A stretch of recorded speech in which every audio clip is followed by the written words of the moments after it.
7 তারিখ রাত্রিবেলা আমাদের জাঙ্গালিয়া স্থিত একটি কালীবাড়িতে চুরি হয়। পাশাপাশি এখানে বাড়ির সাথেও একটা বাড়িতে চুরির অ্যাটেম্পট।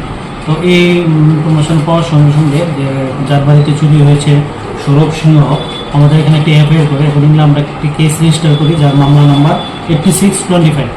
কেস রেজিস্টার করে আমাদের সাব ইন্সপেক্টর প্রসেনজিৎ দেবনাথ তার অ্যাকশন শুরু করে এবং জাঙ্গালিয়া এলাকা থেকে একজনকে আটক করতে সুদান হয়।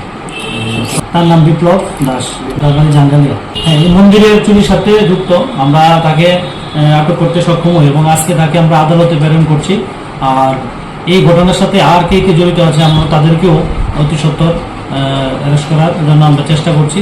পাশাপাশি যে চুরির মালগুলো এগুলো উদ্ধার করার জন্য আমরা আদালতে 3 দিনের পুলিশ রিমান্ডে আজকে তাকে প্রেরণ করছি। স্যার কেস নাম্বারটা? Case number 8625।